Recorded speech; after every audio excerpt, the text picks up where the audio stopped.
Hashama harka fuunee dhaggeeffattoota keenya oduu yeroo kanaan isinitti hima oduu waliin naannoo walabummaa abdataa fi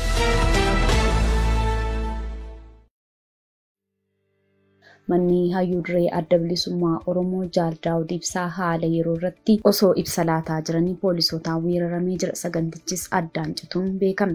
Gaazexeessitootni miidiyaa gadi yaafamanii poolisootaan to'atamaniiru. Sagantaa kanarratti namoota bebbeekamoo adda addaatu argamee jira. Akkasuma gaazexeessitoota keessaa kan sagalee bilisummaa Oromoo dabalatee namoonni 5 humna waraanaan ukkaanfamuunis beekame. Ibsa miidiyaaleef hayyuu dureen adda bilisummaa Oromoo kennaa turan irraa humni waraanaa erga humnaan olitti seenee addaan kuchisiisee booda yeroo ammaa kana gaazexeessitoota sagalee bilisummaa Oromoo 2 fi namoota biroo 3 humni waraanaa fudhatee deemuu gabaasni nuti arganne ni ifoomsa. Namoota qabaman keessaa kan maqaan isaanii nu qaqqabe Waaqonoolee gaazexeessaa sagalee bilisummaa Oromoo, Ibsaa Gaaddisaa gaazexeessaa sagalee bilisummaa Oromooti. Oduudhuma wal fakkaatuun gaazexeessitoonni ONN kan yeroo darbee hidhamanii turan eenyu kana mirga wabiitiin gallakkifamanii turan gaazexeessaa ONN Baahiluu Naccoo akkasumas gaazexeessaa Dassuu Duulaa fi ogeessi kaameraa Geetuu Alamaayyoo guyyaa har'aa humnoota nageenya mootummaatiin ukkaanfamanii jiraachuun dhaga'ameera.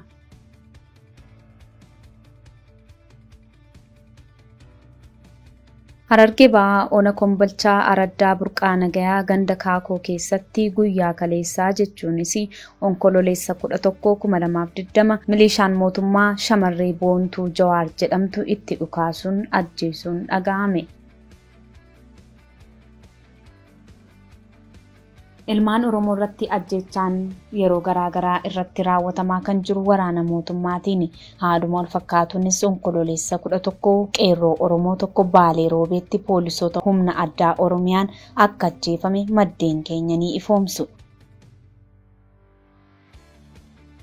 Magaalaa Awadaayitti hiriirri gaggeeffamee ture. Onkololeessa 11 godina Harargee Bahaa magaalaa Awadaayitti uummanni murna karaa seeraan alaa aangoo dheereffachuu barbaadu mormuun hiriira ba'anii jiru. Hiriira kanaanis hidhamtoonni siyaasaa akka hiikaman, hidhaaf ajjeechaan akka dhaabbatu sagalee isaanii dhageessifatanii jiru.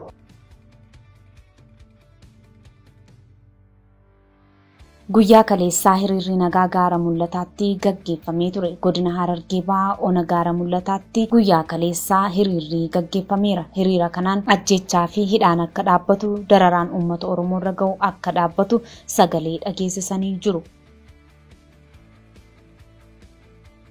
Waraanni mootummaa Wallagga Lixaatti abbaa gadaa qajeelaa daaqaa ajjeesanii gatuun dhaga'ame. Godina Wallagga Lixaa aanaa Najjoo ganda Meexxii jedhamtutti waraanni mootummaan bobbaasee abbaa gadaa naannichaa kan ta'an abbaa gadaa qajeelaa daaqaa Likkaasaa jedhamu ajjeesanii gatanii jiru. Akka jiraattonni naannoo jedhanitti waraanni kunneen ati miseensa PP miti jechuun itti dhaadatanii booda ajjeesanii gatuun isaanii beekamee jira. Ilmaan Oromoo manneen hidhaa Finfinnee keessatti hidhamanii jiran nyaata dhorkamanii jiru. Finfinnee kutaa magaalaa 10 keessatti ilmaan Oromoo sababa Oromummaa isaaniif erga hidhamanii osoo mana murtiitti hin dhiyaatin himanni ittiin banamin kan jiran yeroo ammaa haala hamaa keessatti kufanii jiru. Odeessaaleen nu qaqqabaa jiran akka ifa godhanitti ilmaan Oromoo Finfinnee manneen hidhaa garaagaraa keessatti hidhamanii jiran baajatni hin jiru jechuun manni hidhaa isaanitti hidhamanii jiran nyaata dhowwachuun darbee daabboo tokko guyyaatti kennaa jiraachuun beelaan dararamaa akka jiranis beekamee jira. Ilaalcha siyaasaa qofaan sabboonummaa Oromoo waan qabanii fi miseensa paartii badhaadhinaa ta'uu waan didaniif ilmaan Oromoo mana hidhaatti dararamaa jiran beelaaf saaxilamanii jiraachuu odeessii nuti arganne ifa godha. Godina Wallagga Lixaa aanaa Sayyoonoolee namoonni hedduun hidhamaa fi dararamaa jiraachuu maddeen achi arganne ni ifoomsu. Nus maatii hidhamtootaa dubbifnee jirra.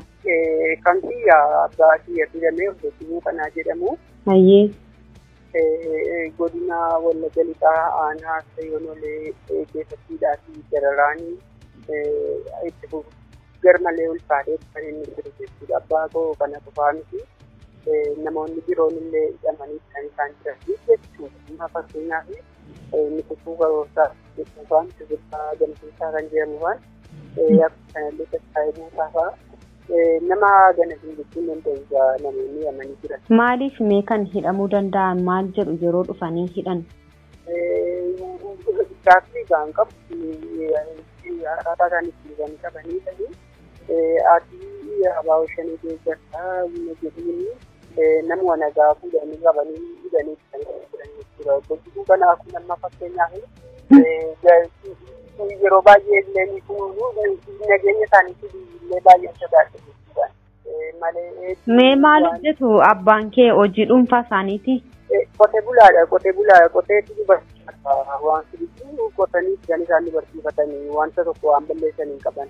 Qotee bulaadha. Qotee bulaa immoo qabanii gaafa jedhanii qotee bulaan kun maaliin jiraatu kan jedhu gaaffii keessa nama gashiisu nama kan iyyuu.